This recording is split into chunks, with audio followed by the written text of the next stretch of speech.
Good morning, everybody. The topic which we are going to take today is tax residency and the citizenship. So, if you are an NRI or expat or a person of Indian origin, then if you are having any problem related to residency or tax residency or citizenship or have any query related to the same, so we are going to discuss the same in this video.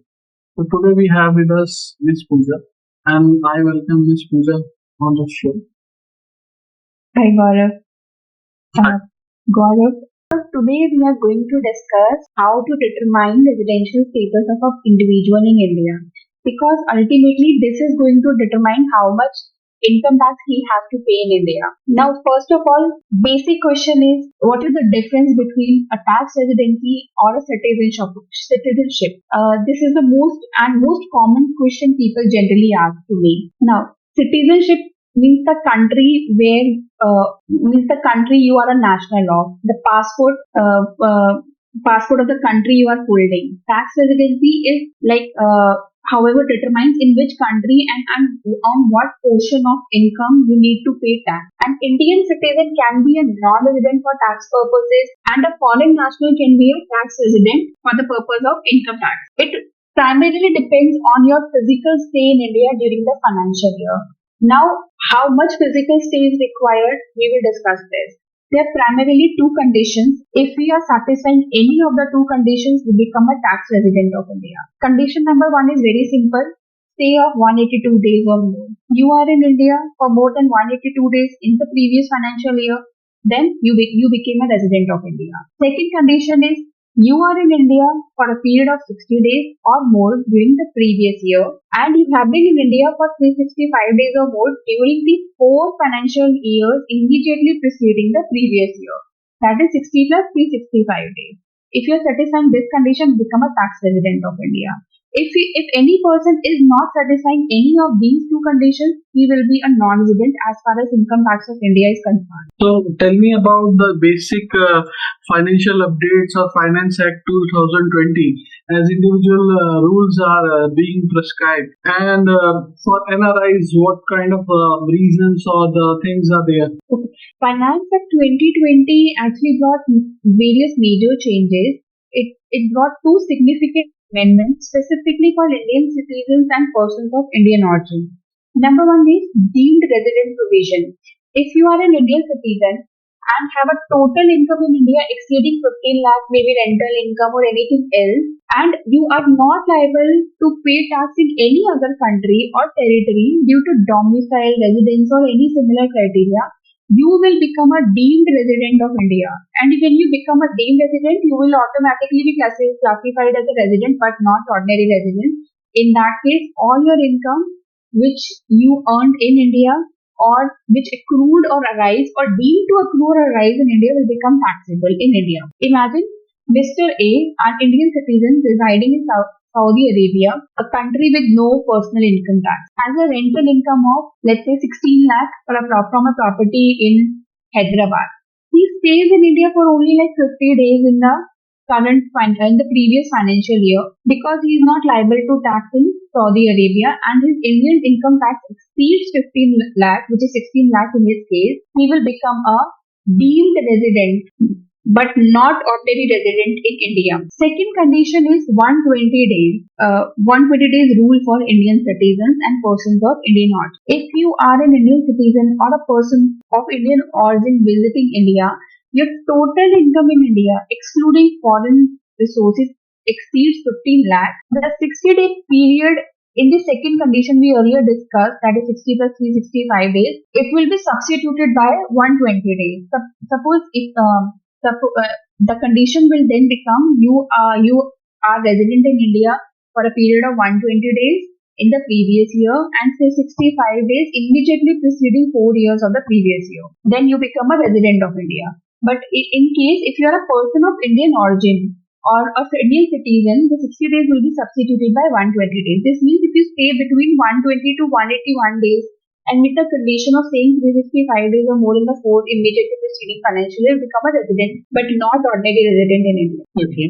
So if we go about there are few terms which we need to discuss, like ROR, NOR, and NR. What will be the abbreviation, full forms of this, and what will be the taxation impact on these three, and how they differ completely and entirely? Okay. The tax implications vary significantly for these three categories. First is ROR, that is resident and ordinarily resident. You are taxed on your global income earned in India, income earned outside India. This means all income earned anywhere in the world is taxable in India. Second is RNOR, resident but not ordinary resident. You are taxed only on Indian sourced income. However, foreign income derived from business controlled in and or operated or a profession set up in India is also taxable in India. But any foreign income, it is not taxable in India. Now, third is NR, non-resident. In this case, none of your income is taxable in India. Only income that is earned, accrued, or received in India is taxable. Okay. So, can you tell me, like, with the help of an example, like, if a non-resident, suppose be earning like 1,50,000 per month from a rented house and getting a rent out of it, and he's earning about it, then will it be classified as an income or not? He's a non-resident is earning 1,50,000 in India per month from a rental income. Mm-hmm. If the property is located in India and the person is non-resident, then the income is earned in India. He will be taxable as far as the income earned in India only. So his tax liability will be somewhere around 18 lakh rupees. He has to pay income tax on the 18 lakh he has generated from the property situated in India. Okay. Thanks about that. And apart from this, there is another question of mine, like POEM, like place of effective management. What is this, and for companies, why it's important? Okay, this is very important because this is a very new concept actually. Earlier, what was there? The company was set up in India. The business is in India, the company set up outside India, and all the board meetings are held outside India. And the foreign company take a contention that all the board meetings are held outside India, even though the income is earned in India. The effective management is outside India. We are not liable to pay any tax in India. But this is a concept which was later introduced, POEM, that means place of effective management. It is the place where companies' key management and commercial decisions are actually made. This concept was introduced to prevent companies from avoiding any Indian tax simply by being formally registered abroad. Especially if they are, suppose Billy Bansal, Flipkart's CEO, is in India and is making all the decisions, but the business is set up outside India. And he says, I will not pay any tax in India for the income generated because all the board meetings are held in US and the business is also in US. But he is the person who is making the decision and he is in India, then all this income will be taxable in India in this case. Okay. So the leadership involved have a deep impact on the same. Right. Okay. Apart from this, what is DTAA, like double taxation avoidance agreement, and why it is helpful for you and why it's not helpful for you? Okay, DTAA is double taxation avoidance agreement. Our country, India, has entered into various DTAA with different countries. There are more than 150 DTAAs already executed in India. It actually determines, it is actually entered into to avoid the double taxation. But एक minute, hold. Okay. As the name suggests, DTAA, double tax avoidance agreement, is a bilateral tax treaty between India and other countries designed to prevent the double taxation of income. Suppose India has entered into a DTAA with Singapore, and some salary is paid to resident of Singapore from India. Now, as per Indian income tax, we are liable to deduct income tax. We are liable to deduct tax from the salary paid to the foreign nationals. But due to this DTAA, the person outside India can avoid the double taxation. He can say, I'm resident of Singapore. You need not deduct any income tax from my salary because I'm liable to pay income tax on my salary in Singapore. This is for the benefit of the individuals. Okay. And DTA will save you from double taxation. Typically works in two ways. Either one country accepts that income from the income tax, or one country provides a tax credit for the tax already paid in the other country. This significantly reduces your tax burden. Okay. And suppose if a person is going through DTAA, what benefits he can claim? And for the same TRC, like tax residency certificate and Form 10F, why it's important for them? Okay, tax residency certificate is very important. If you are saying I am not resident of India, I'm not liable to pay any tax in India, then you have to show your tax residency certificate of another country. If you are not able to, if you are not resident of any other country, you will be liable to pay tax in India. But there are certain case laws according to which tax residency certificate is not the ultimate proof to avoid paying of tax in India. There is a case pending before Supreme Court to determine this fact. Okay. And suppose if I am an Indian resident and for employment purposes I am leaving India, so what will be the residency rules which apply on me? Okay, good question. Suppose if you are living in India for employment purposes, then being an Indian.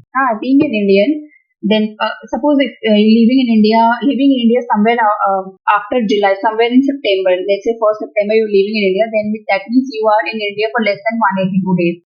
From the very first condition you become a non-resident, but from the second condition you become a resident. Under this fact, if you're living outside India, the 60 days will be substituted by 182 days if you are living only for employment. But there is one catch. There was one case law. A person was outside India for an employment, and his contract was terminated, and he came back to India on 1st of July, and he was there till 1st of November. He got another job in November, and he went back to there and came back in February. 20th February. According to this, he was there in India for more than 60 days. He contended that he came to India for a vacation, and since the tenure he has been in India is less than 182 days, he should be considered as a non-resident for tax purposes. But the judgment was he was not there for vacation in India. He was jobless at that time. Then the 182 days, the substitution of 182 days against the 60 days is not applicable. He will be considered as resident in India for the tax liability purposes. So, if a layman is watching this video for the first time, that I will advise you if you have any query or any connection or any question related to the entire connected video, then he or she is having any kind of any query, then he can connect or she can connect from the given below number. So apart from this, my next question will be liable to tax and deemed resident rule. What is the difference in how they are both applied together? Or interconnected one. Sorry, can you repeat the question please? Liable to tax and deemed resident. Okay, rule. What is the difference between deemed resident plus liable to tax? Are they interconnected or different? How they are applicable on a person? Okay, liable to tax doesn't just mean that the other country has a tax system. It specifically means that you must actually have an income tax liability in that country under its laws, even if your actual tax is zero because of deduction or tax exemptions. If you are in a country where personal income tax simply does not apply, like in Saudi Arabia, you might not be considered liable to tax here. In such a scenario, if you are an Indian citizen and your income arising from Indian resources is more than 15 lakh, the 15 lakh excludes all the foreign income, then you will be deemed as a resident of India for this purpose. Okay. Apart from this, I have another question like suppose I have only a single income source, and for the same there are two countries where tax can be applicable. Suppose DTAA can also be handled, or how can we get away with the same? Okay. Suppose you are resident in your question. Suppose you are resident of two countries as per their respective income tax. I am having just a single source of income, but taxation can be levied by two countries. Okay. So yeah, it can happen. Okay. Apart from this, can DTAA be handled with this?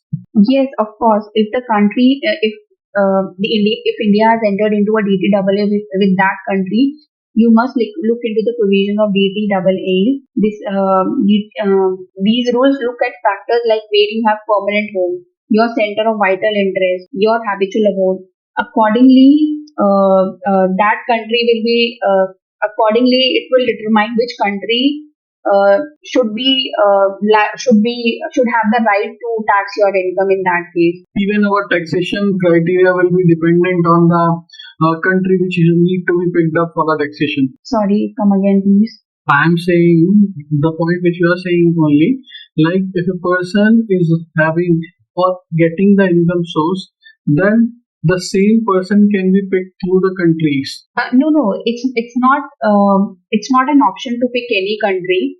You have to see the DTAA, which country has more right to tax the income. Okay, the income has to be liable on basis of DTAA. Right. You have to see under which condition, which country has more right to tax your income, because there are certain conditions which are mentioned in the DTAA. You have to put your situation under those conditions and accordingly determine. Okay, so one last question to you is this.